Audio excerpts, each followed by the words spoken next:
നമസ്കാരം. Lights camera action എന്ന നമ്മുടെ ചാനലിലേക്ക് ഒരിക്കൽ കൂടി സ്വാഗതം.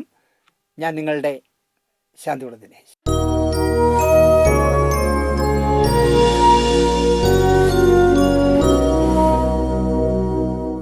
നമ്മൾ ഇതുവരെ പറഞ്ഞ കഥകളിൽ നിന്ന് വ്യത്യസ്തമായ ഒരു ഗുരുപൂജയെക്കുറിച്ചാണ്.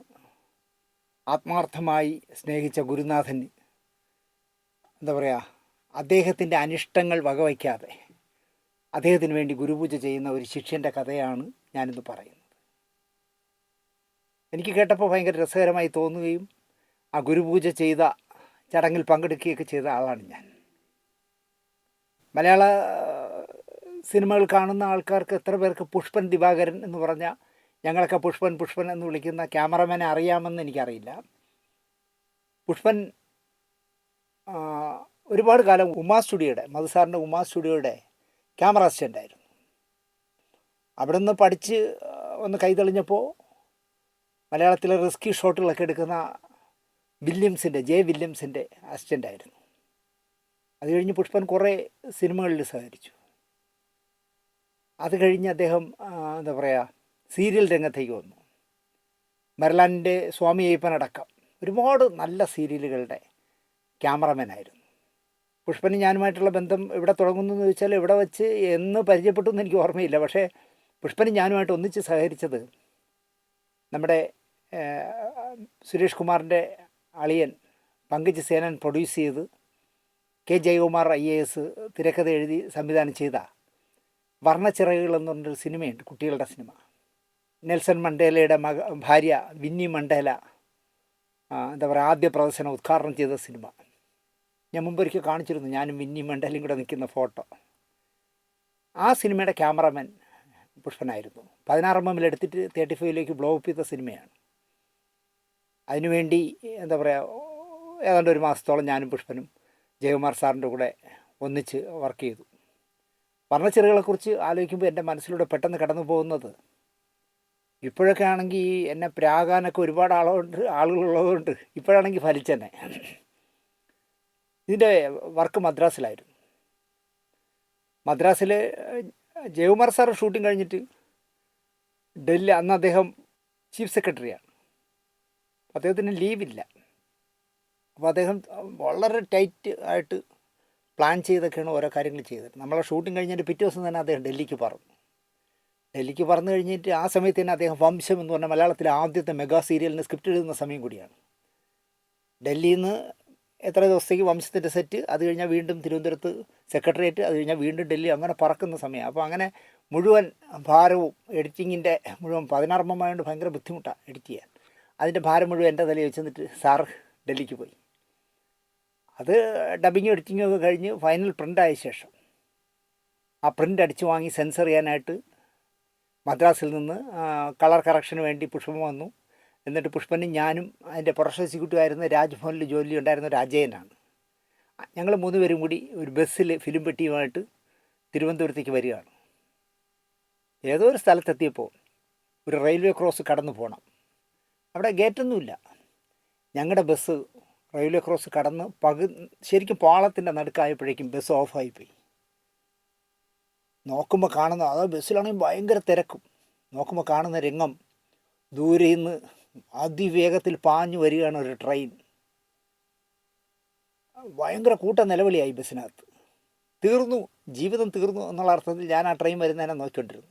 പുഷ്പനും അജയൻ എനിക്ക് തോന്നുന്നു പുറകെയാണ് ഇരുന്നോണം. അതായത് ഞങ്ങൾ 3 പേരും ഒരു സീറ്റിലാണ്. 3 പേരും ഇങ്ങനെ ആ ട്രെയിൻ പാഞ്ഞു വരുന്നത് നോക്കിക്കൊണ്ടിരിക്കുക. എങ്ങനെയെന്നറിയില്ല, ട്രെയിൻ പെട്ടെന്ന് ബ്രേക്ക് ചെയ്യാൻ പറ്റില്ലല്ലോ. ഈ അടുത്ത കാലത്താണ് എനിക്കൊരു ലോക്കോ പൈലറ്റ് പറഞ്ഞു തന്നത്, ട്രെയിനിൻ്റെ മുന്നിൽ ഒരാൾ നിന്നാൽ നിങ്ങൾക്ക് പെട്ടെന്ന് ചവിട്ടാൻ പറ്റില്ലെന്ന് ചോദിച്ചപ്പോൾ പറഞ്ഞു, ചവിട്ടിയാൽ ആ ട്രെയിൻ മറിയും. അതിനൊരു മിനിമം സ്പീഡിൽ എത്തിച്ചിട്ട് പതുക്കെ മാത്രമേ നിർത്താൻ പറ്റൂ. എങ്ങനെയോ ട്രെയിനും ബസ്സുമായിട്ട് ഒരു 10-25 അടി അകലമുള്ളപ്പോൾ ട്രെയിൻ നിന്നു. ഇല്ലായിരുന്നെങ്കിൽ ഇപ്പോൾ ഈ യൂട്യൂബ് ചാനൽ നടത്താൻ ദിനേശ് ഉണ്ടാവില്ലായിരുന്നു. വർണ്ണച്ചിറകളെക്കുറിച്ച്, അല്ലെങ്കിൽ ജയകുമാർ സാറിനെക്കുറിച്ച്, അല്ലെങ്കിൽ പുഷ്പനെക്കുറിച്ച്, പങ്കജ് സേനനെക്കുറിച്ചൊക്കെ ആലോചിക്കുമ്പോൾ എനിക്ക് ഈ ട്രെയിൻ യാത്രയാണ് അല്ലെങ്കിൽ ഈ ട്രെയിൻ വന്ന വരവാണ് ഓർമ്മ വരുന്നത്. ബസ്സിൽ എടുത്ത് ചാടാനൊന്നും പറ്റില്ല, അത്രയും തിരക്കിൽ നിറച്ച ആളായിരുന്നു. അതാണ് പുഷ്പനെക്കുറിച്ച് ആലോചിക്കുമ്പോൾ എനിക്ക് ആദ്യം മനസ്സിലൂടെ കടന്നു പോകുന്നത്. പുഷ്പൻ ഉമാ സ്റ്റുഡിയോ, വള്ളൈക്കടവിൽ ഉമാ സ്റ്റുഡിയോ വരികയാണ്. ഒരു കുഗ്രാമത്തിലല്ലേ, ഒരു ഡെവലപ്മെൻറ്റ്സും എത്തിയിട്ടില്ലാത്ത പുളിയറക്കോണം എന്ന് പറഞ്ഞ സ്ഥലത്ത് ഉമാ സ്റ്റുഡിയോ വരികയാണ്. അപ്പോൾ തിരുവനന്തപുരത്ത് നിന്ന് പോകുന്നവർ എന്താ പറയുക, വട്ടിയൂർക്കാവ് കഴിഞ്ഞ് വള്ളൈക്കടവ് എന്ന് പറഞ്ഞ സ്ഥലത്ത് വണ്ടി ഇട്ടിട്ട് അവിടുന്ന് കടത്ത് വെള്ളം കയറി അക്കരെ ചെന്ന് അവിടുന്ന് ആട്ടോയോ അല്ലെങ്കിൽ നടന്നോ വേണം സ്റ്റുഡിയോ പോകാൻ. അല്ലാതെ പോകണമെങ്കിൽ തിരുമല വഴി, പേയാട് വഴി ഒരുപാട് കിലോമീറ്റർ ചുറ്റിക്കറങ്ങി പോകണം. അവിടെയാണ് ഉമാ സ്റ്റുഡിയോ വന്നതിൻ്റെ പേരിൽ പാലമൊക്കെ വന്നത്. ഇന്ന് പുളിയറക്കോണത്ത് അല്ലെങ്കിൽ വള്ളൈക്കടവിൽ ഉണ്ടായിട്ടുള്ള ഏത് ഡെവലപ്മെൻറ്റ്സിലും ഉമാ സ്റ്റുഡിയോയ്ക്ക് നിർണായകമായ പങ്കുണ്ട്. ഉമാ സ്റ്റുഡിയോയിൽ നിന്ന് പഠിച്ചിറങ്ങിയവരുടെ ചോദിച്ചാൽ, അല്ലെങ്കിൽ മധുസാറിലൂടെ കടന്നുപോയവരെ പറ്റി ചോദിച്ചാൽ അതിൽ പി ചന്ദ്രകുമാറുണ്ട്, മോഹൻ, 2 പെൺകുട്ടികളൊക്കെ എടുത്ത മോഹനുണ്ട്, സംവിധായകനുമായിരുന്ന അമ്പിളിയുണ്ട്, സത്യനന്ദിക്കാടുണ്ട്, പിന്നെ അദ്ദേഹത്തിൻ്റെ മധുസാറിൻ്റെ ഏറ്റവും അടുപ്പക്കാരനായ നിരൂപകൻ വിജയകൃഷ്ണനുണ്ട്, പിന്നെ മെരിലാൻഡിൻ്റെ പ്രിയപ്പെട്ട നായകനായിരുന്നു മധുസാറ്, പിന്നെ അദ്ദേഹം മാറ്റയിലും അമ്മയിലും ഫെഫ്കയിലും ഒക്കെ മെമ്പറായിരുന്നു. പക്ഷേ പിന്നെ ചലച്ചിത്ര വികസന കോർപ്പറേഷൻ ഇവിടെയുണ്ട്, ചലച്ചിത്ര അക്കാദമി ഉണ്ട്, ചിൽഡ്രൻ ഫിലിം സൊസൈറ്റി ഉണ്ട്. ചിൽഡ്രൻസ് ഫിലിം സൊസൈറ്റിയുടെ 5 വർഷം എന്തോ സാറ് പ്രസിഡൻ്റായിരുന്നു. ഇതൊക്കെ ഉണ്ടായിരുന്നിട്ടും ഈ അടുത്ത കാലത്താണല്ലോ സാർ 1000 പൂർണ്ണചന്ദ്രന്മാരെ കണ്ട ആഘോഷം നടന്നത് 84-ാമത്തെ വയസ്സിൽ. മലയാളത്തിലെ ആദ്യത്തെ സ്വർണ്ണ മെഡൽ നേടിത്തന്ന ചെമ്മീനിലെ നായകൻ പരീക്കുട്ടി. ഈ പറഞ്ഞ ഒരാൾക്കും മധുസാറിനെ കുറിച്ചൊരു ഡോക്യുമെൻ്ററി ചെയ്യണം എന്ന് ഒരാലോചന പോലും വന്നില്ല എന്നുള്ളതാണ്. ഞാൻ പലപ്പോഴും ആലോചിക്കുന്നൊരു കാര്യം. ഇപ്പോൾ വേൾഡ് റെക്കോർഡ് ഉണ്ടാക്കിയ നസീർ സാറിനെ കുറിച്ച്, നസീർ സാറിനെ കൊണ്ട് കോടികളുണ്ടാക്കിയ എത്രയോ നിർമ്മാതാക്കളുണ്ടില്ലേ. നസീർ സാർ എന്ന് പറയുമ്പോൾ തേനും പാലും ഒഴുകുന്ന എത്രയോ പേര് ഇപ്പോഴും ജീവിച്ചിരിക്കുന്നു. ഇവരിൽ ആർക്കെങ്കിലും നസീർ സാറിനെ കുറിച്ചൊരു ഡോക്യുമെൻ്ററി അദ്ദേഹം ജീവിച്ചിരിക്കുമ്പോൾ ചെയ്യണമെന്ന് തോന്നിയിട്ടേയില്ല. അതുപോലെ തന്നെയാണ് മധുസാറിൻ്റെയും ഒരു ഡോക്യുമെൻ്ററി ചെയ്യണമെന്ന് ഞാൻ ഈ പറഞ്ഞ ലിസ്റ്റിലുള്ള ഒരാൾക്കും തോന്നിയില്ല. ഇപ്പോൾ പി ചന്ദ്രകുമാറിനൊക്കെ പറഞ്ഞാൽ മധുസാറിൻ്റെ പ്രോഡക്റ്റാണ്. ഒരു കാലത്തൊക്കെ പറയുമായിരുന്നു മധുസാർ ഡയറക്റ്റ് ചെയ്തിട്ട് ചന്ദ്രകുമാറിൻ്റെ പേര് വയ്ക്കുന്നതാണ്. കാരണം ഉമാ സ്റ്റുഡിയോയുടെ എല്ലാ പടവും ചന്ദ്രകുമാറല്ലേ ചെയ്തത്.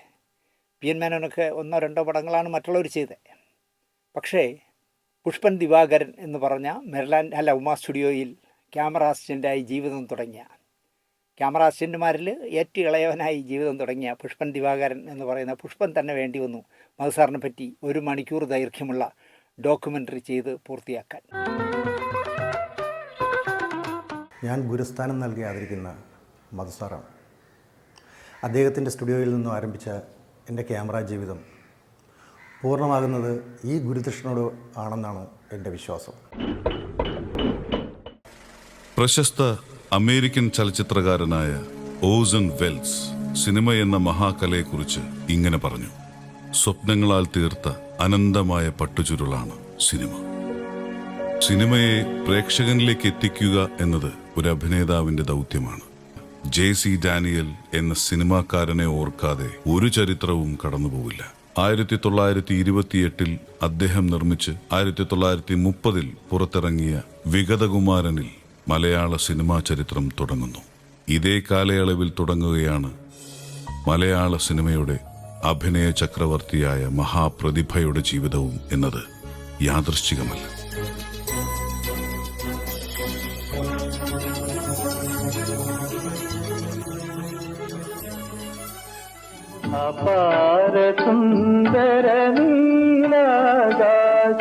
അനായാസമായ ഒരു അഭിനയ ശൈലി മധുവിനുണ്ടായിരുന്നു.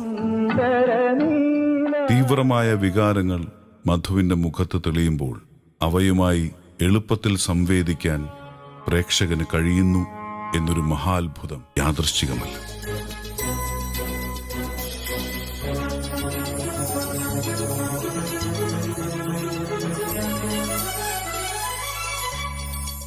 വലിയ ഇൻട്രസ്റ്റിംഗ് അല്ല, വളരെ കാര്യമായിട്ട് തോന്നിയത്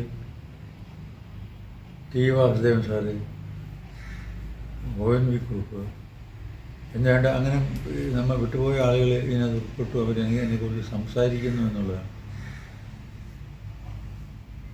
അപ്പം എത്ര വർഷമായി കാണും ഇത് തുടങ്ങിയിട്ട്, ഇതിനു വേണ്ടിയുള്ള പ്രവർത്തനം തുടങ്ങിയിട്ട് പറഞ്ഞൊരു 10 കൊല്ലമായി കാണും തോന്നുന്നു. ആ എഫർട്ട് ഉണ്ടല്ലോ, അതിനെ വളരെയധികം ബഹുമാനിക്കുന്നു, സ്നേഹിക്കുന്നു.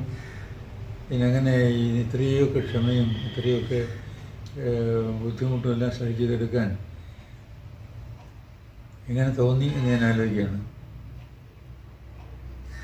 എന്ത് പറയാൻ, അല്ല ഇതിൻ്റെ എന്നെക്കുറിച്ചുള്ള ഡോക്യുമെൻ്ററി സംബന്ധിച്ചിടത്തോളം ആവശ്യത്തിനുള്ളത് കുറേയധികം പടങ്ങളിലെ ഇതും ഇതൊക്കെ വന്നിട്ടുണ്ട്. പുഷ്പൻ അറിയാമെന്നുള്ള കാര്യമാണ്, നാട്ടുകാർക്കും അറിയാമെന്നുള്ള കാര്യമാണ്, ഷോർട്ട്സും അത് ഇതൊക്കെ. അത് കളക്ട് ചെയ്യാനും അതെല്ലാം ഇതിൽ ചേർക്കാനും ഒരുപാട് കഷ്ടപ്പെട്ടിരിക്കും. പിന്നെ പലരും ഇതിനു മുമ്പ് പല ബോംബെയിൽ വെച്ച് നടന്നിട്ടുള്ള പരിപാടികൾക്ക് പോലും ഏതെങ്കിലും രീതിയിൽ അമിതാഭ് ബച്ചൻ്റെ ഒരു സഹകരണം അവിടെയുള്ള ആളുകൾ പ്രതീക്ഷിച്ച് പ്രവർത്തിച്ചിട്ടുള്ളതാണ്. ആർക്കും കിട്ടിയിട്ടില്ല. അമിതാഭിൻ്റെ അഭിപ്രായം കണ്ടു, അദ്ദേഹം വളരെ നന്നായിട്ട് പറഞ്ഞിട്ടുണ്ട്. ഇതിൻ്റെ പുറകിലുള്ള പ്രയത്നം, അതിനെയാണ് ഞാൻ അഭിനന്ദിക്കുന്നത്, വളരെ സന്തോഷിക്കുന്ന. കാരണം നല്ല വർക്ക്. അല്ല കൂടുതൽ ഞാൻ എന്നെക്കുറിച്ചൊരു ഡോക്യുമെൻ്ററി എടുത്തതിന് ഞാൻ നന്ദിയൊന്നും പറയുന്നില്ല, സന്തോഷമുണ്ട്. കൂടുതലായിട്ട് എന്ത് പറയും, ഇനി കാണുന്നവർ പറയട്ടെ. ഒരു ഭഗീരഥ പ്രയത്നം എന്ന് തന്നെ പറയാം. ഞാൻ ഈ അടുത്ത കാലത്ത് പുഷ്പനായിട്ട് സംസാരിച്ചു. ഞാൻ ചോദിച്ചു, പുഷ്പ ഇതെല്ലാം കൂടെ എത്ര രൂപ ആയിക്കാണത്? പുഷ്പ അത് ഞാൻ പറയുന്നില്ല, വർഷങ്ങൾ കൊണ്ടെടുത്തതില്ല. കാരണം ആ ഡോക്യുമെൻ്ററി നമ്മൾ കണ്ടുകൊണ്ടിരിക്കുമ്പോഴാണ് മലയാളത്തിൽ എണ്ണം പറയാവുന്ന ഒരുപാട് ആൾക്കാർ അതിൽ സംസാരിച്ചിട്ടുണ്ട് മധുസാറിനെ കുറിച്ച്. അതിൽ ഒരു 80% പേരും മരിച്ചുപോയി. അപ്പോൾ എത്ര വർഷക്കാലമായി പുഷ്പൻ ഈ ഡോക്യുമെൻ്ററിയുമായി നടക്കുന്നു എന്ന് ആ തിയേറ്ററിലിരുന്ന് കണ്ടുകൊണ്ടിരിക്കുമ്പോൾ ഞാൻ ആലോചിച്ചു. അതിൽ സാത്ത് ഹിന്ദുസ്ഥാനി എന്ന് പറഞ്ഞ കെ എ അബ്ബാസിൻ്റെ സിനിമയിലൂടെയാണല്ലോ അമിതാഭ് ബച്ചൻ ആദ്യമായിട്ട് സിനിമയിലേക്ക് വരുന്നത്. ആ സിനിമയിൽ മധുസാറുണ്ട്. കാരണം അദ്ദേഹം അതിനു മുമ്പ് തന്നെ നടനായി. അമിതാഭ് ബച്ചൻ്റെ ആദ്യത്തെ സിനിമ. അപ്പോൾ സാത്ത് ഹിന്ദുസ്ഥാനിയിൽ അഭിനയിച്ച മധുസാറിനോടൊപ്പം അഭിനയിച്ച അമിതാഭ് ബച്ചൻ ഈ പുഷ്പൻ്റെ ഡോക്യുമെൻ്ററിയിൽ അദ്ദേഹത്തിൻ്റെ മധുസാറിനെ കുറിച്ചുള്ള ഓർമ്മകൾ പങ്കുവയ്ക്കുന്നുണ്ട്. Namaskar, this is Amitabh Bachchan. Pushpan Divakaran, a student of this iconic great actor from Malayalam cinema, Madhu,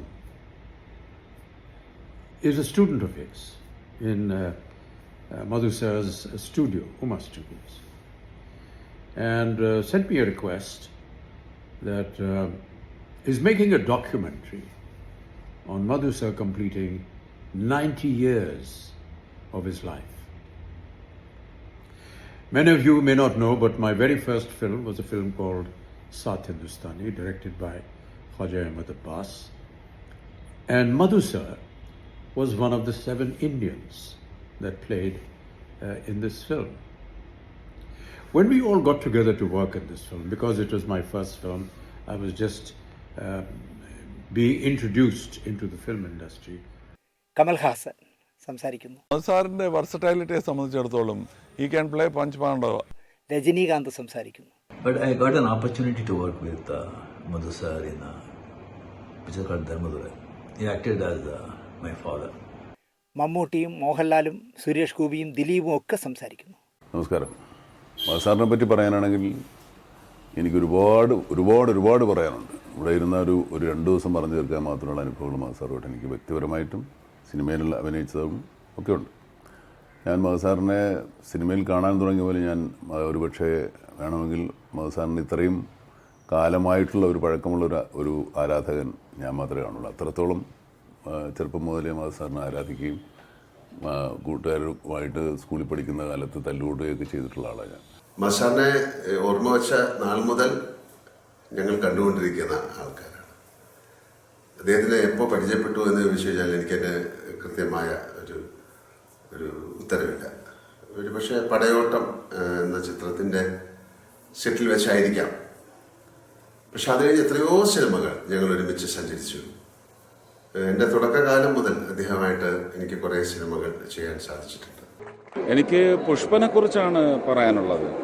കാരണം പുഷ്പൻ ഇന്ന് സിനിമയിൽ ഏത് മേഖലയിലാണ് വർത്തിക്കുന്നത് എന്ന് അറിയാത്ത ഒരു, അല്ലെങ്കിൽ പ്രവർത്തിച്ചിരുന്നത് ഏത് മേഖലയിലാണെന്നറിയാത്ത ഒരു തലമുറ പോലും ഈ ഡോക്യുമെൻ്ററിയിൽ ഒരുപക്ഷെ ഈ സമർപ്പണത്തിൽ പുഷ്പനുമായിട്ട് സഹകരിച്ചിരിക്കുന്നത് നമ്മൾ സ്ക്രീനിൽ കണ്ടതാണ്. പോലെ പുതുതലമുറയും വന്ന് ചേർന്നിരിക്കുന്നു. മധുസാർ എന്ന് പറയുന്ന ഒരു കണക്റ്റ് തന്നെയാണ്, ഒരു വലിയ ഒരു ലിങ്കാണ് അതിനുള്ളതെങ്കിലും എനിക്ക് പുഷ്പൻ്റെ ഇന്നത്തെയും പ്രസക്തി, ആ പ്രസക്തി ഇനിയും വളരുമെന്നാണ് എനിക്ക് ഈ ഒരു സമർപ്പണം കണ്ടപ്പോൾ എനിക്ക് തോന്നിയത്. പിന്നെ മൺമറഞ്ഞു പോയ പ്രശസ്ത നിർമ്മാതാവ് ജയമാരുതി പിക്ചേഴ്സിൻ്റെ ടി വാസുദേവ സാർ സംസാരിക്കുന്നു, ONV കുറുപ്പ് സാർ സംസാരിക്കുന്നു, KS സേതുമാധവൻ സാർ സംസാരിക്കുന്നു, KPSC ലളിത ചേച്ചി സംസാരിക്കുന്നു, ഓംചേരി സംസാരിക്കുന്നു. ഇങ്ങനെ മൺമറഞ്ഞു പോയ കുറേ പേർ. അത് കഴിഞ്ഞാൽ അടൂർ ഗോപാലകൃഷ്ണ സാർ സംസാരിക്കുന്നു.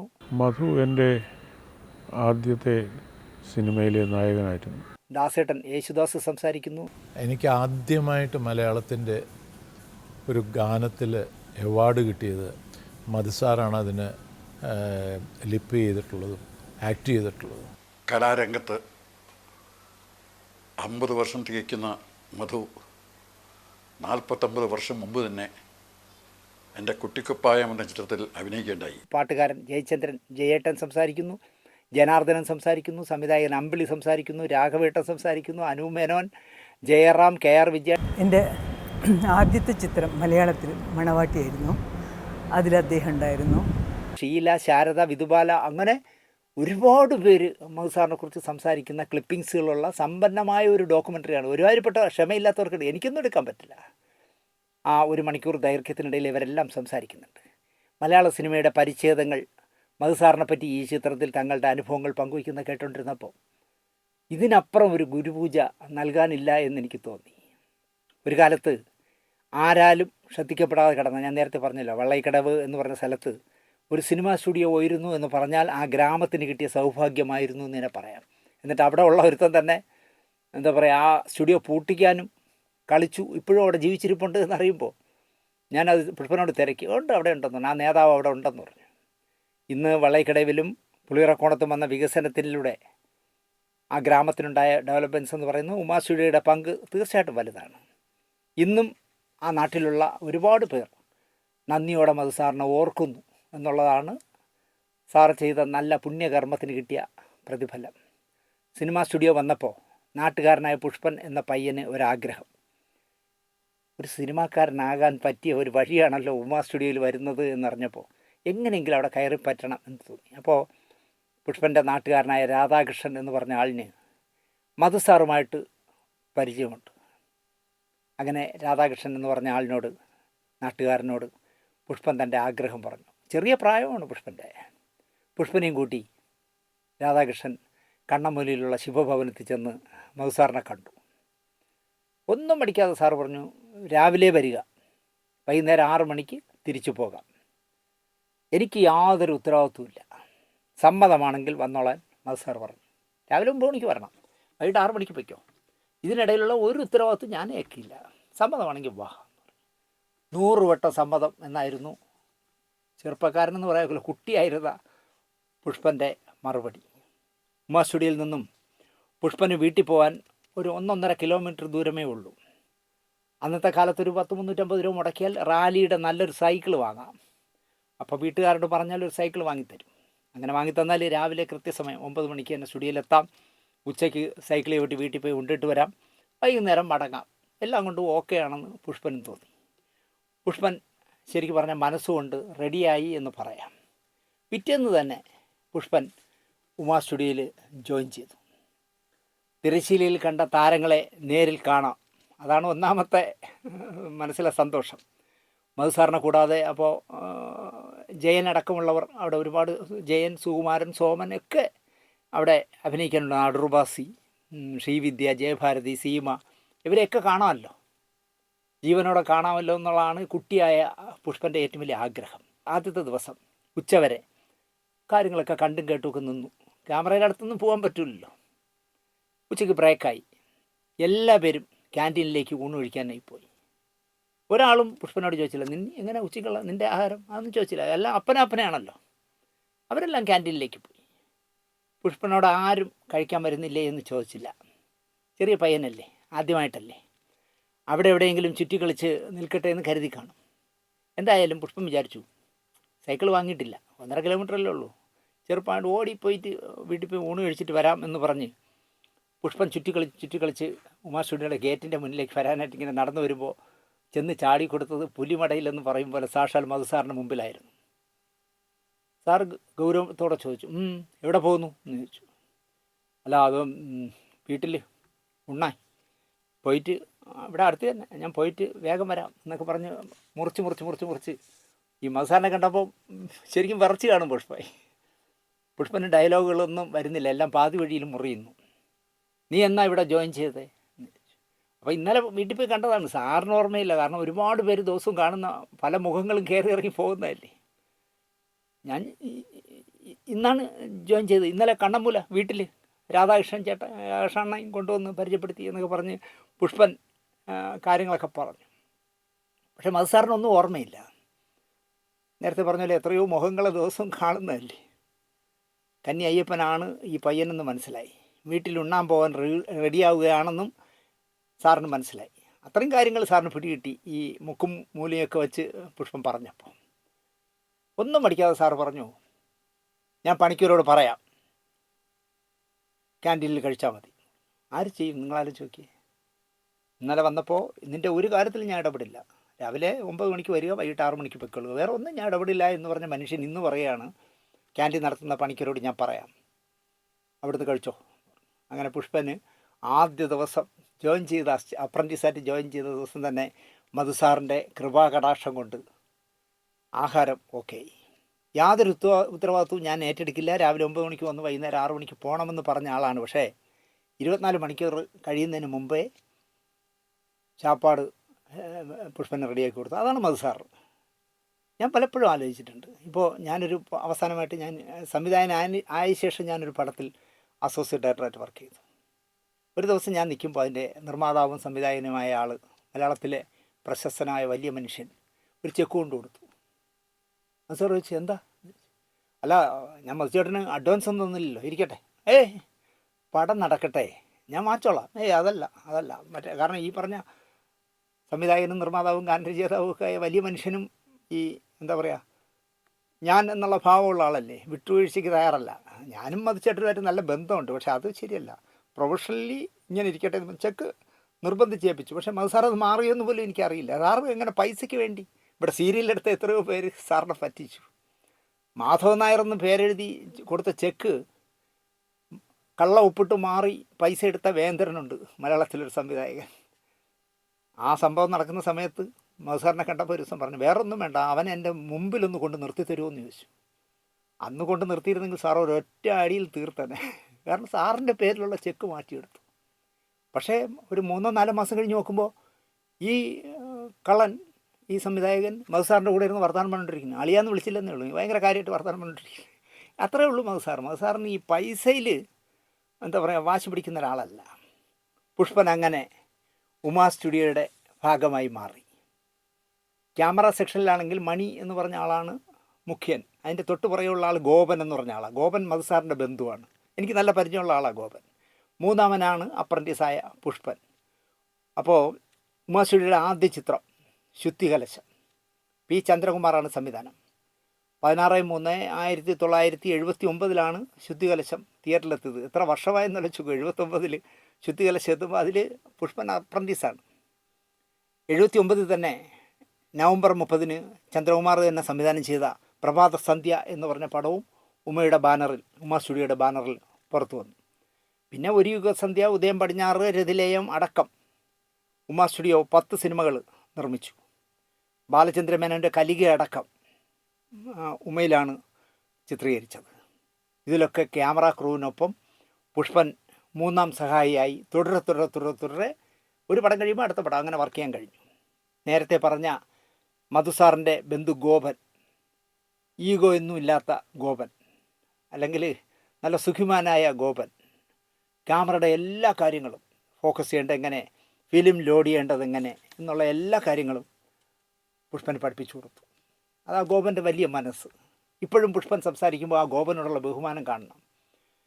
ഒരു പക്ഷേ മധുസാറിനപ്പുറം ഗോപനില്ലായിരുന്നെങ്കിൽ ഇത്ര പെട്ടെന്നൊന്നും ഫിലിം ലോഡ് ചെയ്യാൻ പഠിക്കില്ല, ഫോക്കസ് ചെയ്യാനും പഠിക്കില്ല, ക്യാമറയുടെ ഒരു കാര്യവും പഠിക്കില്ലായിരുന്നു. പക്ഷേ അതിലൊന്നും ഗോപൻ ഒരു മടിയുമില്ലാതെ എല്ലാം പുഷ്പനെ പഠിപ്പിച്ചു കൊടുത്തു. പി ചന്ദ്രകുമാർ, സത്യനന്ദിക്കാട്, കല്ലയം കൃഷ്ണദാസ്, അമ്പിളി, മോഹൻ, ആർ ഗോപി, രാജൻ ശങ്കരാടി ഇവരെയൊക്കെ ഉമാ സ്റ്റുഡിയോയിലെ അസിസ്റ്റൻ്റ് ആയിരുന്നുകൊണ്ട് പരിചയപ്പെടാൻ പറ്റി, നല്ല സുഹൃത്തുക്കളാകാൻ പറ്റി. ജയേട്ടൻ, സോമേട്ടൻ, സുകുമാരൻ, ജനാർദ്ദനൻ എല്ലാവരെയും ഉമാ സ്റ്റുഡിയോയിൽ വെച്ചാണ് പുഷ്പം പരിചയപ്പെടുന്നത്. അപ്പോൾ പുഷ്പം പറഞ്ഞൊരു രസകരമായ കാര്യമുണ്ട്. ബാലചന്ദ്രൻ മേനോനും ആർ ഗോപി, ദൈവത്തെ ഓർത്തെടുത്ത ആർ ഗോപിയും ഒന്നിച്ച് പഠിച്ച സുഹൃത്തുക്കളാണ്, ഇടപെട സുഹൃത്തുക്കളാണ്. പക്ഷേ ബാലചന്ദ്രൻ മേനോൻ്റെ അസോസിയേറ്റ് ഡയറക്ടർ ആർ ഗോപിയാണ്. അദ്ദേഹം ദൈവത്തെ ഓർത്തെന്ന് പറഞ്ഞൊരു പടം സംവിധാനം ചെയ്തിട്ടുണ്ട്. പിന്നെ ഒരുപാട് നല്ല പരമ്പരകളെടുത്ത ആളാണ്. അപ്പോൾ ഉമാ സ്റ്റുഡിയോയിൽ വർക്ക് ചെയ്യുന്ന സമയത്ത് ആർ ഗോപി സിഗരറ്റ് വലിക്കുന്ന ശീലക്കാരനാണ്. പക്ഷേ ഒരിക്കലും സുഹൃത്തായ ആൾ സംവിധായകനായിട്ട് പോലും സെറ്റിൽ വെച്ച് ബാലചന്ദ്രൻ മേനോനെ ഒരു സംവിധായകനായി തന്നെ കാണും. ആ ബഹുമാനം നിലനിർത്തിക്കൊണ്ട് ഉമാ സ്റ്റുഡിയോയിലെ ഗോവേണപ്പടിയുടെ അടിയിൽ പോയിരുന്ന് ഗോവീണൻ സിഗരറ്റ് വലിക്കുന്നതിനെക്കുറിച്ച് പുഷ്പ എന്നോട് സംസാരിച്ചു. കാരണം ഒരിക്കലും മേനോൻ്റെ മുമ്പ് വെച്ച് സിഗരറ്റ് വലിക്കില്ലായിരുന്നു. അതാണ് ഒരു ഗുരുഭക്തി എന്ന് പറയുന്നത്. സുഹൃത്ത് ബന്ധം വേറെ, ഗുരുനാഥൻ എന്ന് പറയുന്നത് വേറെ. ജയൻ്റെ ആക്രമണം എന്ന് പറഞ്ഞ സിനിമ ഒരു ഷെഡ്യൂൾ പൂർത്തിയാക്കാനുള്ളപ്പോഴാണ് എന്താ പറയുക ജയേട്ടൻ മരിക്കുന്നത്. അതുകൊണ്ട് ആക്രമണത്തിൻ്റെ അവസാന ഭാഗം അഭിനയിക്കാനായിട്ട് ഉമാ സ്റ്റുഡിയോയിൽ വന്നില്ല. അതുപോലെ തന്നെ ഒരുപാട് മുഹൂർത്തങ്ങൾ പുഷ്പൻ എന്നോട് പറഞ്ഞു. ഉമാ സ്റ്റുഡിയോയിൽ വെള്ളം കയറി, വെള്ളക്കിടയിലൂടെ പോകുന്ന ആറിൽ വെള്ളം കയറി.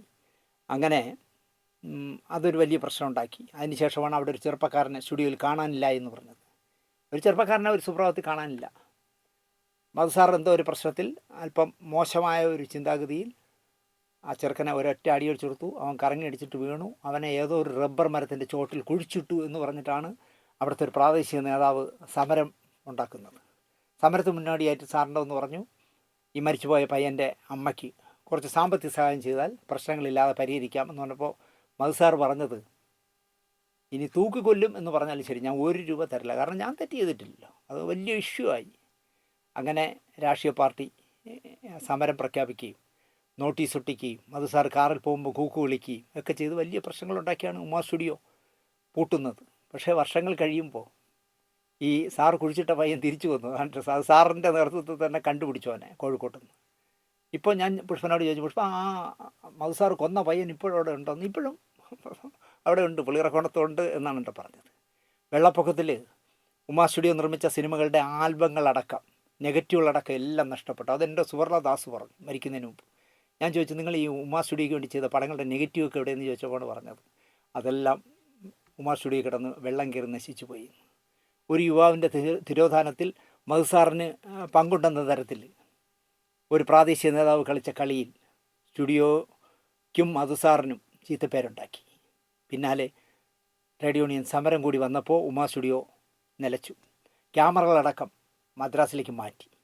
സമരത്തിൽ ഇല്ലാത്തവരോടൊപ്പം പുഷ്പനും മദ്രാസിലെത്തി. നമ്മുടെ തലമുറ ഭാഗ്യം ചെയ്തവരാണ് എന്നാണ് പുഷ്പൻ എന്നോട് പറഞ്ഞത്. ഞാൻ പുഷ്പനുമായിട്ട് സംസാരിച്ചപ്പോൾ ഇത് ചെയ്യുന്നതിന് മുമ്പായിട്ട് ഞാൻ എനിക്ക് കുറച്ച് നേരം സംസാരിക്കണമെന്നാണ് പുഷ്പം വന്നു. അപ്പോൾ പുഷ്പം പറയുന്നത്, നമ്മുടെ തലമുറ എത്ര ഭാഗ്യം ചെയ്തവരാണ് ദിനേശേ. നമ്മൾ തുടങ്ങുന്നത് ബ്ലാക്ക് ആൻഡ് വൈറ്റ് സിനിമയിലാണ് ഇല്ലേ. ബ്ലാക്ക് ആൻഡ് വൈറ്റിൽ നിന്ന് കളറിലേക്ക് മാറി, കളറിൽ നിന്ന് സിനിമാസ്കോപ്പിലേക്ക് മാറി, സിനിമാസ്കോപ്പിൽ നിന്ന് 70 mm മാറി, 70 mm നിന്ന് 3D മാറി, ഇപ്പോൾ അത് ഡിജിറ്റലായി. എല്ലാം ഈ പറഞ്ഞ ഓരോ പ്രോസസ്സും കണ്ട തലമുറയാണ് നമ്മുടേത്. അപ്പോൾ നമ്മൾ ഭാഗ്യം ചെയ്തവരല്ലേ ദിനേശേ എന്നാണ് എന്നോട് പുഷ്പം ചോദിച്ചത്. ജോഷി സാർ സംവിധാനം ചെയ്യുന്ന മിനിമോൾ വത്തിക്കാനിൽ എന്ന് പറഞ്ഞ സിനിമ റോം അടക്കമുള്ള പല വിദേശ രാജ്യങ്ങളിലാണല്ലോ അത് ഷൂട്ട് ചെയ്തത്. ജർമ്മനിയിലും വത്തിക്കാനിലും ഒക്കെ ലൊക്കേഷനുണ്ട്. മമ്മൂട്ടി നായകനാകും എന്ന് തീരുമാനിച്ച് ഒടുവിൽ രതീഷും സോമനും സരിതയും സ്വപ്നയും ലാലു ലക്സും ക്യാപ്റ്റൻ രാജുവും ഒക്കെയുള്ള പടമായിരുന്നു. മമ്മൂട്ടിക്ക് എന്തോ ചക്കരയുമയൊക്കെ ചെയ്യുന്ന സമയമാണെന്ന് തോന്നുന്നു. അദ്ദേഹത്തിന് ഡേറ്റ് ക്ലാഷ് ആവും. ഇത്രയും ദിവസം ഒന്നിച്ച് ബൾക്കായിട്ടൊരു 10-30 ദിവസം വിദേശത്ത് പോയി നിൽക്കാൻ പറ്റില്ല. അങ്ങനെ വന്നപ്പോൾ കല്ലു ഡെന്നീസായിരുന്നു സ്ക്രിപ്റ്റ്.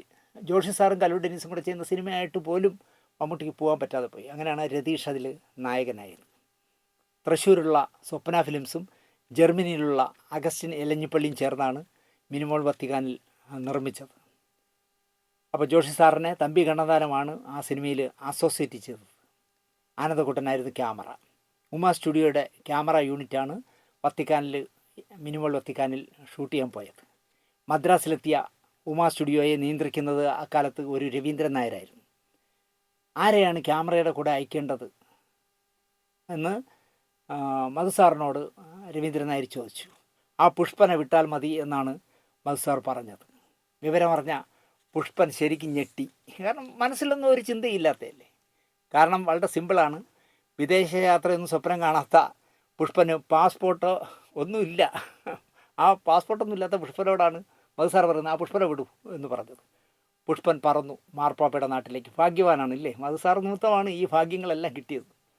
ക്യാമറയ്ക്ക് കുട പിടിച്ച് നടന്ന പുഷ്പൻ, ബാറ്ററികൾ ചാർജ് ചെയ്യലിനായി നടന്ന പുഷ്പൻ, അല്ലെങ്കിൽ ഫിലിം മാഗസീനിൽ ലോഡ് ചെയ്യാൻ പഠിച്ച പുഷ്പൻ, ഫോക്കസ് ചെയ്യാനും പഠിച്ച പുഷ്പൻ, എല്ലാം ഗോപൻ്റെ വിശാല മനസ്സുകൊണ്ട് തറവാക്കിയ പുഷ്പൻ വത്തിക്കാനിലേക്ക് പറന്നു. മധു സാറ് പിന്നെ സംവിധാനം ചെയ്ത ഉദയം പടിഞ്ഞാറ് എന്ന് പറഞ്ഞ സിനിമയ്ക്ക് വേണ്ടി അമേരിക്കയിൽ പോയതും പുഷ്പനായിരുന്നു. ഉമാ സ്റ്റുഡിയോയുടെ ക്യാമറ പോയപ്പോൾ അതിലും പുഷ്പൻ വരട്ടെ എന്നാണ് മധു സാറ് പറഞ്ഞത്. ജയന വിൻസെൻ്റ് ആയിരുന്നു ക്യാമറമാൻ. അപ്പോൾ മധു സാറ് പുഷ്പൻ വരട്ടെ എന്ന് പറയാൻ കാര്യം എന്ന് പറഞ്ഞാൽ ഈ ഗോപനോ മണിക്കോ ഒന്നുമില്ലാത്ത ഇതിനിടയിൽ പുഷ്പൻ ക്യാമറ എങ്ങനെ ഓപ്പറേറ്റ് ചെയ്യണമെന്നൊക്കെ പഠിച്ചെടുത്തു. എവിടെ ലൈറ്റ് അപ്പ് ചെയ്യണം, എങ്ങനെ ചെയ്യണം, എല്ലാം ഇതൊക്കെ മധു സാറ് സെറ്റ് നിൽക്കുമ്പോൾ ശ്രദ്ധിക്കുമായിരുന്നു എന്നുള്ളതാണ്. എൻ്റെ ബന്ധുവായ ഗോപനടക്കം നിൽക്കുന്നതിൽ ഈ ക്യാമറയുടെ എല്ലാ സാധ്യതകളും അല്ലെങ്കിൽ ലൈറ്റിൻ്റെ സാധ്യതകളും ഒക്കെ പുഷ്പം പഠിച്ചെടുക്കുന്നത് മധു സാർ മനസ്സിലാക്കിയിരിക്കാം. അപാരമായ ബുദ്ധിയുള്ള ആളല്ലേ. അപ്പോൾ ക്യാമറയുമായി പുഷ്പൻ വരട്ടെ എന്ന് മധു സാർ പറഞ്ഞത് എന്താണെന്ന് വെച്ചാൽ, ജയനാന് എന്തെങ്കിലും ആവശ്യം വന്ന് പെട്ടെന്ന് പോകണം എന്ന് വന്നാലും പുഷ്പനാണെങ്കിൽ അത് മാനേജ് ചെയ്യുമല്ലോ, ഷൂട്ട് ചെയ്യുമല്ലോ. അങ്ങനെയാണ് ജോലിയിൽ കൃത്യതയുള്ള പുഷ്പനെ അമേരിക്കയിലേക്ക് കൊണ്ടുപോയത്. പുഷ്പൻ പറയുന്നത് നസീർ സാറിൻ്റെ കൈകൊണ്ട് ചായ ഇട്ട് തന്ന് കുടിക്കാനുള്ള ഭാഗ്യം എനിക്കുണ്ടായെന്നാണ്. കാരണം അമേരിക്കയിലുള്ളപ്പോൾ മധു സാറിൻ്റെ റൂമിൽ ചെന്നപ്പോൾ സാറ് റൂമിന് ചായ ഇട്ട് പുഷ്പനും ഒക്കെ കുടിക്കാൻ കൊടുത്തിട്ടുണ്ട്. അങ്ങനെ നസീർ സാറിൻ്റെ കയ്യിൽ നിന്ന് ചായ വാങ്ങി കുടിക്കാൻ, അദ്ദേഹം ഇട്ട ചായ വാങ്ങി കുടിക്കാനുള്ള ഭാഗ്യം കിട്ടി എന്നാണ് പുഷ്പൻ പറയുന്നത്. ന്യൂ ജേഴ്സിയിലേക്കുള്ള യാത്രക്കിടയിൽ വഴിയിൽ ഇവിടെ ഒന്ന് റെസ്റ്റ് എടുക്കാനൊരു മദ്യപാന സദസ്സുണ്ടായി. മധു സാറൊക്കെ അല്ലേ ആളുകൾ. എല്ലാം നോക്കി നിന്ന പുഷ്പനോട് മധു സാറ് ഓർഡർ ഇട്ടു, മേടിച്ച് കുടിക്കടേ. ആര് പറയും, ആലോചിക്കും. മധു സാർ ഇങ്ങനെയൊക്കെയാണ്, എല്ലാം രസകരമായി കാണുന്ന ഒരാളാണ്. മേടിച്ച് കുടിക്കടേ എന്ന് പറഞ്ഞിട്ട് സ്വയം പറയും പോലെ മധു സാർ പറയാണ്, അളിയാന്ന് വിളിക്കാതിരുന്നാൽ മതി. കാരണം ഫിറ്റ് ആകുമ്പോൾ മധു സാറിൻ്റെ തോളിൽ ചെന്ന് ഒരു അടി അടിച്ചിട്ട് അളിയാ സുഖമാണോ എന്ന് ചോദിക്കരുത്, ഇതാണ് പ്രശ്നം. അപ്പോൾ മധു സാർ പറഞ്ഞത് മേടിച്ച് കുടിക്കടേ എന്ന് പുഷ്പനോട് പറഞ്ഞിട്ട് അളിയാന്ന് വിളിക്കാതിരുന്നാൽ മതി എന്നാണ് മധു സാർ പറഞ്ഞത്. ഫിലിം റെപ്രസെൻറ്റേറ്റീവ് ആയിപ്പോലും പുഷ്പൻ ഉമാ സ്റ്റുഡിയോയ്ക്ക് വേണ്ടി അല്ലെങ്കിൽ മധു സാറിന് വേണ്ടി ഫിലിം റെപ്രസെൻറ്റേറ്റീവിൻ്റെ റോളും കപ്പിത്താൻസിലൊക്കെ നീണ്ടകരയിലുള്ള കപ്പിത്താൻ സ്റ്റുഡിയോ തിയേറ്ററിലൊക്കെ ഫിലിം പെട്ടിയുമായിട്ട് പുഷ്പം പോയിട്ടുണ്ട്. ഉമാ സ്റ്റുഡിയോ ചെയ്ത അവസാനത്തെ ചിത്രമായിരുന്നു രതിലയം. അത് മദ്രാസിലാണ് ചിത്രീകരണം പൂർത്തിയാക്കിയത്. അതാണ് അവസാന ചിത്രം. തിരുവനന്തപുരം ദൂരദർശൻ കേന്ദ്രം വരുന്ന സമയമാണ്. 3 വർഷത്തെ ക്യാമറ എക്സ്പീരിയൻസ് ഉള്ളവർ സർട്ടിഫിക്കറ്റ് കൊടുത്താൽ ദൂരദർശനിൽ കേന്ദ്ര ഗവൺമെൻറ് സ്ഥാപനത്തിൽ ജോലി കിട്ടും. അപ്പോൾ ഉമാ സ്റ്റുഡിയോയിൽ പുഷ്പം വന്നിട്ട് 5 വർഷം കഴിഞ്ഞു. ഇതറിഞ്ഞുകൊണ്ട് മധു സാറിനെ കാണാനായിട്ട് പുഷ്പം പോയി. എന്നിട്ട് പറഞ്ഞു, ഇങ്ങനെ നമുക്ക് ഒന്നും സ്ട്രൈറ്റായിട്ട് പറയാനുള്ള ധൈര്യമില്ലല്ലോ. എന്താ വന്നേ നീ എന്ന് ചോദിച്ചപ്പോൾ, അല്ല ഇങ്ങനെ തിരുവനന്തപുരം ദൂരദർശൻ വരുന്നു. അത് വരട്ടെ, അതിന് നിനക്കെന്താ? അല്ല സാർ, അവിടെ 3 വർഷത്തെ എക്സ്പീരിയൻസ് സർട്ടിഫിക്കറ്റ് കൊടുത്താലേ ദൂരദർശനിലൊരു ജോലി കിട്ടും, കേന്ദ്ര ഗവൺമെൻറ് സ്ഥാപനത്തിൽ ഒരു ജോലി കിട്ടും എന്ന് മുഖ്യ മൂളിയൊക്കെ പുഷ്പം പറഞ്ഞു. അത് കേട്ടുടൻ മധു സാറ് തിരിച്ച് ചോദിച്ചത്, പപ്പനാവിൻ്റെ കാശ് വാങ്ങാൻ താല്പര്യമായോ നിനക്ക്? ഇതായിരുന്നു സാറിൻ്റെ ചോദ്യം. പപ്പനാവിൻ്റെ കാശ്, ഈ സർക്കാരിൻ്റെ പൈസ എന്നുള്ള അർത്ഥത്തിലാണ്. ലൈഫിൽ ഒരു ത്രില്ല് വേണം. ചിലപ്പോൾ ഒന്നും ആയില്ല എന്ന് വരാം. നീ ത്രില്ലൊക്കെ അടിച്ച് പോയാൽ ചിലപ്പോൾ ജീവിതത്തിലൊന്നും ആയില്ല എന്ന് വരും. എങ്കിൽ പോലും നമ്മുടെ ജീവിതത്തിനൊരു ത്രില്ല് വേണം എന്നാണ് സാർ ആദ്യമായിട്ട് പറഞ്ഞത്. മാധവൻ നായർ മധു ആയത് ആ ത്രില്ലിലാണ്. കാരണം സാറൊരു കോളേജ് അധ്യാപകനായിരുന്നു. അന്തസ്സായിട്ട് കോളേജിൽ അധ്യാപകനായി, പിന്നെ പ്രൊഫസറായി, വേണമെങ്കിൽ പ്രിൻസിപ്പളായിട്ടൊക്കെ വേണമെങ്കിൽ പോകാം. പക്ഷേ സാർ അതല്ല, വൈസ് ചാൻസലറൊക്കെ വേണമെങ്കിൽ ചിലപ്പോൾ ആയിന്ന് വരാം. പക്ഷേ സാർ അതിനൊന്നും നിന്നില്ല. പുല്ല് പോലെയല്ലേ ജോലി വലിച്ച് എറിഞ്ഞിട്ട് സ്കൂൾ ഡ്രാമയിൽ പഠിക്കാൻ പോയത്. അപ്പോൾ സാറ് പറയുകയാണ്, മാധവൻ നായർ മധുവായത് ആ ത്രില്ലിലാണ്. മടങ്ങിപ്പോകുന്ന പുഷ്പൻ രാത്രി മുഴുവൻ ആലോചിച്ചു. മധു സാർ പറഞ്ഞത് എന്തർത്ഥത്തിലാണെന്ന് ഇങ്ങനെ ആലോചിച്ചു. രാവിലെ ആയപ്പം പുഷ്പന് ഉത്തരം കിട്ടി. പിറ്റേന്ന് വീണ്ടും മധു സാറിനെ പോയി കണ്ടു. എന്നിട്ട് പറഞ്ഞു, ഞാൻ പോകുന്നില്ല സാർ, ദൂരദർശനിൽ അപേക്ഷിക്കുന്നില്ല സാർ എന്ന് പറഞ്ഞുടൻ തന്നെ സാറ് നല്ലത്, ഇത്രേ പറഞ്ഞുള്ളൂ, നല്ലത്.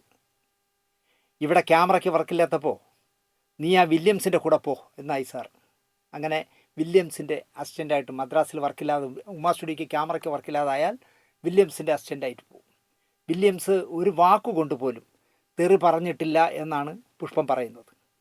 ഞാൻ മോഹൻലാൽ അഭിനയിച്ച രാജീവഞ്ചലിൻ്റെ ആസ്ട്രേലിയ എന്ന് പറഞ്ഞ പടത്തിൽ മധുപാലടക്കം ഞാനടക്കം ഞങ്ങളൊരു 5-6 പേരുണ്ടായിരുന്നു. അതിൽ ഞാനും മധുപാലുമായിരുന്നു അസോസിയേറ്റ്. ശ്രീപെരുമ്പത്തൂരൊക്കെ പോയി രാജീവ് ഗാന്ധി മരിച്ച അല്ലെങ്കിൽ കൊല ചെയ്യപ്പെട്ട ആ സ്ഥലത്തൊക്കെ പോയി കാർ റേസൊക്കെ ഷൂട്ട് ചെയ്തു. 10-15 ദിവസം വർക്ക് ചെയ്തു. മെർലാൻഡിലൊരു 5 ദിവസം വർക്ക് ചെയ്തു. ഒരു ഘട്ടം കഴിയുമ്പോഴാണ് മോഹൻലാൽ പറയുന്നത്, സിനിമയുടെ 90% ഭാഗത്തിലും ഒരു വശം വികൃതമായി പോയ മോഹൻലാലാണ്. യക്ഷിയിൽ സത്യമാഷ് നിൽക്കും പോലെയാണ് നിൽക്കുക, ഇരുട്ടിൻ്റെ ഷാഡോയിലാണ് നിൽക്കുക, ഇത്രയും വികൃതമായിപ്പോയി. അങ്ങനെ ചെയ്യുന്ന ഒരു സബ്ജക്റ്റിൽ ഞാൻ നായകനായിട്ട് അഭിനയിച്ചാൽ അന്ന് ഈ ഫാൻസുകാർ ഹരം കൊണ്ട് നിൽക്കുന്ന കാലമാണ്. ഈ പടം വിജയിക്കാൻ സാധ്യതയില്ല എന്ന് മോഹൻലാലിന് തോന്നുകയും ആ ചർച്ചയിലൊടുവിൽ ആസ്ട്രേലിയ എന്ന് പറഞ്ഞ പ്രോജക്റ്റ് അവസാനിപ്പിച്ചു. പകരം ബട്ടർഫ്ലൈസ് എന്ന് പറഞ്ഞ സിനിമ രാജീവഞ്ചൽ സംവിധാനം ചെയ്യാൻ തീരുമാനിച്ചു. അപ്പോൾ ആസ്ട്രേലിയയിൽ സാലു ജോർജ് ആയിരുന്നു ക്യാമറാമാൻ. ബട്ടർഫ്ലൈസ് ആയപ്പോൾ ബാംഗ്ലൂരിൽ ഷൂട്ട് ചെയ്യുന്ന സിനിമയിൽ വില്യംസാണ് ക്യാമറാമാൻ.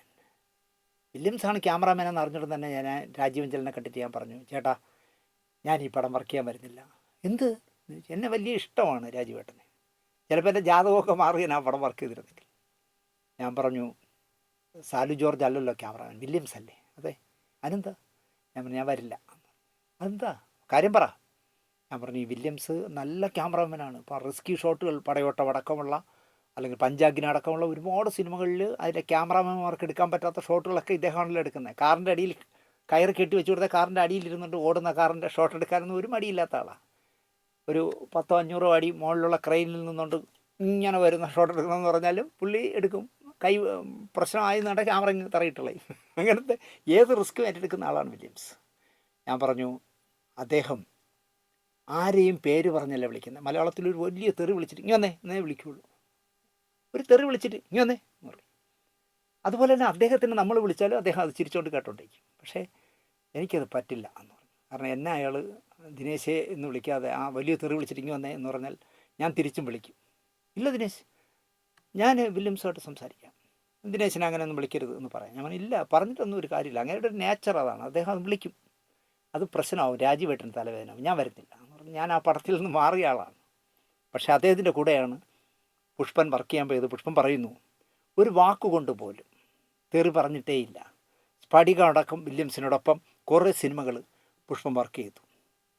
ഹാർഡ് വർക്ക് ചെയ്യുന്നവനെന്നാണ് പുഷ്പനെ പറ്റി മലയാള മനോരമയുടെ ഒരു പ്രോഗ്രാമിൽ, മഴവിൽ മനോരമയുടെ ഒരു പ്രോഗ്രാമിൽ മധുസാർ പറഞ്ഞത്.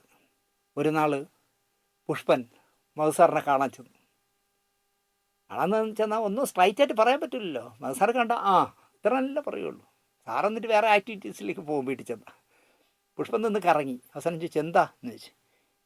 എനിക്കൊരാഗ്രഹമുണ്ട് സാർ. എന്താ? എനിക്ക് ഒരു ഡോക്യുമെൻ്ററി ചെയ്യണം. എടുത്ത വയലിൽ സാർ ചോദിച്ചു, ആരുടെ ഡോക്യുമെൻ്ററി എന്ന് ചോദിച്ചു. സാറിൻ്റെ. എനിക്കാവശ്യമില്ല ഡോക്യുമെൻ്ററി ഒന്നും. ഒറ്റ അടിക്ക് കാര്യം അങ്ങ് പറഞ്ഞു, എനിക്കാവശ്യമില്ല, എൻ്റെ ഡോക്യുമെൻ്ററി ഒന്നും എടുക്കണ്ട എന്ന് പറഞ്ഞു. ആരെക്കുറിച്ചും ആധികാരികമായി ഒരു ഡോക്യുമെൻ്ററിയും ഇവിടെ ഇല്ല സാർ. അല്ല, എനിക്കാവശ്യമില്ല എന്ന്. ആരെക്കുറിച്ചെന്നുള്ള എനിക്കറിയണ്ട, എന്നെക്കുറിച്ച് എടുക്കണ്ട എന്നായി സാർ. ഞാൻ തിരക്കഥ തരാം സാർ, ഞാൻ എഴുതി വെച്ചിരിക്കുന്ന തിരക്കഥ തരാം, സാർ അത് വായിച്ചിട്ട് എനിക്ക് തിരക്കഥയും വായിക്കണ്ട, എൻ്റെ ഡോക്യുമെൻ്ററി എടുക്കണ്ട എന്നായി സാർ. അങ്ങനെ പുഷ്പൻ 3-4 പ്രാവശ്യം വീണ്ടും വീണ്ടും മധുസാറിനെ പോയി കണ്ടു. സാർ ഒരിടത്തും സമ്മതിക്കില്ല. അവസാനം മധുസാർ സമ്മതിച്ചപ്പോൾ സാറ് പറഞ്ഞു, നീ അമിതാഭ് ബച്ചൻ എന്നൊന്നും പറഞ്ഞ് ഇവിടെ വരരുത്.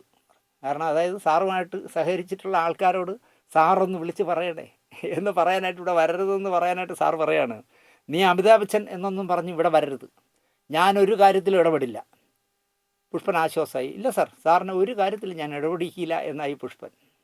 ഒരു നാൾ പുഷ്പൻ പറഞ്ഞു, സാർ നാളെ ഒന്ന് ചിത്രാഞ്ജലി സ്റ്റുഡിയോ വരെ വരാമോ എന്ന് ചോദിച്ചു. എന്തിനാ? അല്ല, സാറിൻ്റെ കുറച്ച് ഷോട്ട് എടുക്കാനാണ്. ഞാൻ വരാം എന്ന് പറഞ്ഞു. അങ്ങനെ ഈ ചിത്രാഞ്ജലി സ്റ്റുഡിയോയിലെ ക്യാമറകളൊക്കെ സൂക്ഷിക്കുന്ന റൂം ലൈറ്റപ്പൊക്കെ ചെയ്ത് അതിൽ മധുസാർ ഇങ്ങനെ ഫ്രെയിമിലേക്ക് എൻട്രി ആയി ക്യാമറകളുടെ ഇടയിലൂടെ നടന്ന് സാറിൻ്റെ ഇന്നലെകളെക്കുറിച്ച് സാറ് ഓർക്കുന്ന കാര്യങ്ങൾ പറയുന്നതാണ് പുഷ്പം മനസ്സിൽ കരുതി വെച്ചിരിക്കുന്ന ഷോട്ട്. അങ്ങനെ ട്രോളിയിൽ ക്യാമറയൊക്കെ സെറ്റ് ചെയ്ത് ലൈറ്റപ്പൊക്കെ നടത്തി പുഷ്പം കാത്തു നിന്നു.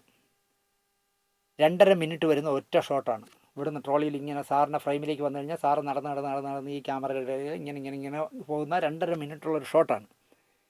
അപ്പോൾ ക്യാമറയുടെ ഇടയിൽ കൂടെ സാറ് നടന്നു വരുമ്പോൾ താൻ എങ്ങനെ സിനിമാ നടനായി എന്ന് സാർ പറയണം. ലൈറ്റുകളെല്ലാം തെളിഞ്ഞു, ക്യാമറ ഓണായി, പുഷ്പൻ ആക്ഷൻ പറഞ്ഞു, സാറ് നടന്നു.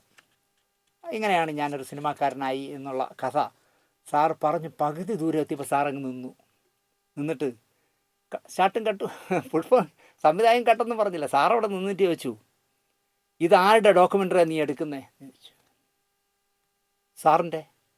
എൻ്റെ ഡോക്യുമെൻ്ററിക്ക് ഞാനാണോ എന്നെപ്പറ്റി പറയണ്ടേ എന്ന് ചോദിച്ചു. മതി വിട്ടോ എന്നായി സാറ് അവിടെ അവസാനിപ്പിച്ച്. എൻ്റെ ഡോക്യുമെൻ്ററിയെക്കുറിച്ച് എന്നെക്കുറിച്ച് ഒരു ഡോക്യുമെൻ്ററി എടുക്കുമ്പോൾ ഞാനല്ലല്ലോ എൻ്റെ കഥ പറയാൻ, അത് മറ്റുള്ളവരല്ലേ പറയണ്ട, നീ എന്നെ കൊണ്ട് പറയിക്കുന്നു എന്നുള്ള രീതിയിൽ സാർ പറഞ്ഞു, വിട്ടോ ഇവിടെ വെച്ച് അവസാനിപ്പിച്ചു എന്ന് പറഞ്ഞു. അപ്പോൾ സാറിനെ അറിയാമോ എന്ന് എനിക്കറിയില്ല. ഞാൻ ഈ അടുത്ത കാലത്ത് അടൂർ ഗോപാലകൃഷ്ണനെ കുറിച്ച് മധു ഇറവങ്കര ചെയ്ത ഒരു ഡോക്യുമെൻ്ററി ഉണ്ട്. 1 മണിക്കൂർ ദൈർഘ്യമുള്ള ഡോക്യുമെൻ്ററി, സ്വയംവരത്തിൻ്റെ 50-ാം വർഷം. ആ ഡോക്യുമെൻ്ററിയിൽ തുടക്കം മുതൽ അവസാനം വരെ അടൂർ ഗോപാലകൃഷ്ണ സാറാണ് സംസാരിക്കുന്നത്. പലതരത്തിലുള്ള നിറത്തിലുള്ള ജുബകളിട്ട് പല ദിവസങ്ങളിലായി അദ്ദേഹത്തിൻ്റെ ഓർമ്മകൾ അയവിറക്കുന്നതാണ് ഡോക്യുമെൻ്ററി. നല്ല രസമുള്ള ഡോക്യുമെൻ്ററി ആയിരുന്നു. അതിൽ അടൂർ തന്നെയാണ് അടൂരിൻ്റെ കഥ പറയുന്നത്. പക്ഷേ മധു സാർ സമ്മതിച്ചില്ല, വിട്ടോ എന്ന് പറഞ്ഞു. അപ്പോൾ മെർലാൻഡ് സ്റ്റുഡിയോയിലൊക്കെ ഉള്ള ഒരു മേക്കപ്പ് മാൻ ഒരു വിക്രമൻ നായരുണ്ട്. എനിക്ക് നല്ല പരിചയമുള്ള ആളാണ്, നിയമത്തുകാരനാണ്. അപ്പം അങ്ങനെ വിക്രമൻ നായർ അടക്കമുള്ളവർ ഇടപെട്ടു. സാറിനെ ഒന്ന് മെരുക്കി. ഈ ഗുരുവായൂർ കേശവനെ പോലെയാണല്ലോ, സാറിനെ മെരുക്കി. സാറ് ഇനിയൊന്നും പറയണ്ട സാർ ഈ ക്യാമറകൾക്കിടയിലൂടെ ക്യാമറയൊക്കെ നോക്കി നടന്നാൽ മതി, അത് ഷൂട്ട് ചെയ്യാമെന്ന് പറഞ്ഞാൽ അങ്ങനെ ആ ഷോട്ടുകളെല്ലാം ഷൂട്ട് ചെയ്തു. മധു സാറ് സ്വകാര്യമായി പിഴിച്ചിലിനും മറ്റും പോകുമ്പോൾ പുഷ്പം പിന്നാലെ പിഴിച്ചിൽ നടക്കുന്നിടത്ത് ചെല്ലും. അപ്പോൾ അമിതാഭ് ബച്ചനെ കൊണ്ട് പറയിക്കണം. പുഷ്പൻ ഇങ്ങനെ ആലോചിച്ചു, അമിതാഭ് ബച്ചൻ ആദ്യമായിട്ട് അഭിനയിച്ച സിനിമയിലെ ഒരു വേഷം ചെയ്ത മധു സാറിനെ കുറിച്ച് ഡോക്യുമെൻ്ററി ചെയ്യുമ്പോൾ തീർച്ചയായിട്ടും ബച്ചനെ കൊണ്ട് എന്തെങ്കിലും ഒരു വാക്ക് പറയിക്കണമെന്ന് പുഷ്പന് തോന്നി. മെയിലൊക്കെ അയച്ചു, ഒരു മറുപടിയുമില്ല. അങ്ങനെ നമ്മുടെ രാമേന്ദ്ര ബാബു സാറിൻ്റെ അനിയൻ രവി കെ ചന്ദ്രൻ എന്ന് പറഞ്ഞ ക്യാമറമാനെ കണ്ടപ്പോൾ കാര്യം പറഞ്ഞു. അദ്ദേഹം അമിതാഭ് ബച്ചൻ്റെ മാനേജറുടെ മെയിൽ ഐ ഡി കൊടുത്തു. വിശദമായ ഒരു മെയിൽ പുഷ്പൻ മാനേജർക്ക് അയച്ചു. മാനേജർ അത് വായിച്ചിട്ട് അമിതാഭ് ബച്ചൻ്റെ തന്നെ മെയിൽ ഐ ഡി കൊടുത്തു. അതിൽ പുഷ്പൻ വിശദമായി കാര്യങ്ങൾ എഴുതി. അദ്ദേഹം ചെയ്ത ഒരു വലിയ കാര്യമെന്ന് പറയുന്നത്, അമിതാഭ് ബച്ചൻ എന്ന് പറഞ്ഞ ഇന്ത്യ കണ്ട ഏറ്റവും വലിയ ഷോമാൻ സ്വന്തം ക്യാമറ വച്ച് പുഷ്പൻ ദിവാകരൻ്റെ പേരടക്കം വച്ച് മധു സാർ എന്ന് തന്നെ സാറിനെ അഭിസംബോധന ചെയ്ത് ഞാനും മധു സാറുമായിട്ടുള്ള ബന്ധം എന്താണ് എന്ന് കൃത്യമായിട്ട് പറഞ്ഞു. നിങ്ങൾക്കത് കാണാം. കണ്ടല്ലോ. അതുപോലെ തന്നെ മലയാളത്തിലെ എല്ലാ താരങ്ങളെയും കണ്ട് ഇതിൽ ചിത്രീകരിക്കുന്നതിനിടയിൽ മോഹൻലാലിനെ 4-5 പ്രാവശ്യം കാണുമ്പോഴും പുഷ്പ നമുക്ക് ചെയ്യാം, പുഷ്പ മധു സാറിനെ കുറിച്ചാകുമ്പോൾ ഞാൻ ഒന്ന് ആലോചിക്കട്ടെ എന്ന് പറഞ്ഞ് പടം പൂർത്തിയാകാറായിട്ടും മോഹൻലാൽ ചെയ്യുന്നില്ല. അയ്യോ ഇത് ഇനി 4 ദിവസമേ ഉള്ളൂ, ഇത് എനിക്ക് ബോംബെയിൽ കാണിക്കാനുള്ളതാണ്. അപ്പോൾ ലാൽ സാറിൻ്റെ ഒരു കമൻ്റ് ഇല്ല, ബൈറ്റില്ലാതെ അത് പോകുന്നത് ശരിയല്ല, എല്ലാം ശരിയാവും പുഷ്പം വയ്ക്കോ, ഞാൻ എന്ന് പറഞ്ഞു. മോഹൻലാലും ഈ പറഞ്ഞ പോലെ തന്നെ സ്വന്തമായി ക്യാമറ വെച്ച് അദ്ദേഹം ഷൂട്ട് ചെയ്ത് എന്താ പറയുക, ചെല്ലുന്നിടത്തെല്ലാം എന്തുണ്ട് പുഷ്പ വിശേഷം എന്ന് മാത്രം ചോദിച്ചിരുന്ന മോഹൻലാൽ മധു സാറിനെ പറ്റി ചെയ്യുമ്പോൾ ഞാൻ വളരെ ആലോചിച്ച് ചെയ്യാവൂ എന്ന് പറഞ്ഞ മോഹൻലാൽ സ്വന്തം ക്യാമറ വെച്ച് ഷോട്ട് എടുത്തു കൊടുത്തു. ഇങ്ങനെ എന്താ പറയുക, ഒരുപാട് പേര് നിങ്ങൾക്കിതിൽ കാണാം. ഞാൻ എല്ലാം കുറേ ബൈറ്റുകൾ ഞാൻ ഇതിൽ ഉപയോഗിക്കാം. പുഷ്പൻ്റെ അഭ്രപാളിയിലെ മധുരം ആദ്യമായി പ്രദർശിപ്പിച്ചപ്പോൾ ഞാൻ ആ സമ്പന്നമായ സദസ്സിൽ ഞാനും ഉണ്ടായിരുന്നു തിയേറ്ററിൽ. അവിടെ മധു സാറിൻ്റെ മകൾ ഉമ്മ പറഞ്ഞത്, മകനെപ്പോലെ അച്ഛന് ഇഷ്ടമാണ് പുഷ്പനെ, മകനെപ്പോലെ. ഒരു മോള് മാത്രമല്ലേ ഉള്ളൂ അദ്ദേഹത്തിന്, മകനെപ്പോലെ ഇഷ്ടമാണ് പുഷ്പനെ. ഇതിൽ കൂടുതൽ പുഷ്പൻ എന്ത് കിട്ടണം നിങ്ങൾ ആലോചിക്കും. ഒരു ഗുരുനാഥന് സ്വന്തം ശിഷ്യനെ മകനെപ്പോലെ സ്നേഹിക്കുന്നു, ബഹുമാനിക്കുന്നു, ഇഷ്ടപ്പെടുന്നു എന്ന് അദ്ദേഹത്തിൻ്റെ മകൾ തന്നെ ആ നിറഞ്ഞു കവിഞ്ഞ തിയേറ്ററിൽ വന്ന് പറയുക എന്ന് പറയുമ്പോൾ ഇതിൽ കൂടുതൽ ഒന്നും പുഷ്പന് കിട്ടാനില്ല എന്ന് ഞാൻ പറയും. ഇപ്പം പുഷ്പൻ ഇവിടെ ഡോക്യുമെൻ്ററി ഫെസ്റ്റിവലിനും അവാർഡുകൾക്കൊക്കെ അയക്കുമായിരിക്കും, പക്ഷേ അതിലൊന്നും പുഷ്പൻ്റെ ഈ പറയുന്ന അഭ്രപാളികളുടെ മധുരം എന്ന് പറഞ്ഞ ഡോക്യുമെൻ്ററിക്ക് ഒരു അവാർഡ് കിട്ടിയില്ലെങ്കിൽ പോലും പുഷ്പന് ഉമ്മ പറഞ്ഞതിലപ്പുറം, ഉമ്മ എന്ന് പറയാമെന്ന് എനിക്കുണ്ട്, ഉമ്മ ചേച്ചി എന്ന് പറയാം, ഉമ്മ ചേച്ചി പറഞ്ഞതിനപ്പുറം, അതായത് മകനെപ്പോലെ അച്ഛൻ ഇഷ്ടമാണ് പുഷ്പനെ, എനിക്ക് ഒരു സഹോദരനെ പോലെയും എന്നാണ് ഉമ്മ പറഞ്ഞത്. അത് തന്നെയാണ് പുഷ്പന് കിട്ടാവുന്ന ഏറ്റവും വലിയ പുരസ്കാരം. കഴിയുമെങ്കിൽ ഈ പ്രോഗ്രാം കാണുന്നവർ നിങ്ങളുടെ നാട്ടിൽ ഏതെങ്കിലുമൊക്കെ ഫെസ്റ്റിവൽ, ഡോക്യുമെൻ്ററി ഫെസ്റ്റിവലൊക്കെ ഉണ്ടെങ്കിൽ പുഷ്പനെ അറിയിച്ചാൽ പുഷ്പൻ നിങ്ങൾക്ക് ഈ അബ്രപാളിയിലെ മധുരം എന്ന് പറഞ്ഞ മധുസാറിൻ്റെ 1 മണിക്കൂർ ദൈർഘ്യമുള്ള മനോഹരമായ ഡോക്യുമെൻ്ററി പ്രദർശിപ്പിക്കാനായിട്ട് എത്തിക്കുമെന്നാണ് എൻ്റെ വിശ്വാസം. പുഷ്പൻ്റെ ഫോൺ നമ്പർ ഞാൻ ഇതിൻ്റെ താഴെ കൊടുക്കാം. ആവശ്യമുള്ളവർ പുഷ്പനെ വിളിക്കൂ. നിങ്ങളുടെ നാട്ടിൽ മധുസാർ ആരായിരുന്നു, എന്തായിരുന്നു എന്ന് നിങ്ങൾക്ക് പഠിക്കാൻ, അല്ലെങ്കിൽ മധുസാർ മലയാള സിനിമയിൽ എന്തൊക്കെ ചെയ്തു എന്ന് പഠിക്കാൻ ആ 1 മണിക്കൂറുള്ള ഡോക്യുമെൻ്ററി നിങ്ങൾക്ക് ഉപകരിക്കും. എന്തായാലും ഞാൻ നേരത്തെ പറഞ്ഞതുപോലെ സമ്പന്നമായ ശിഷ്യസമ്പത്തുള്ള മധുസാറിൻ്റെ ഒരു ഡോക്യുമെൻ്ററി ചെയ്യാൻ ഒരു പുഷ്പൻ ദിവാകരൻ തന്നെ വരേണ്ടി വന്നു എന്നുള്ളത് പുഷ്പൻ്റെ എന്താ പറയുക, ഗുരുവിനോടുള്ള അടങ്ങാത്ത ഭക്തി കൊണ്ടായിരിക്കാം ആ നിയോഗം പുഷ്പന് ലഭിച്ചത്.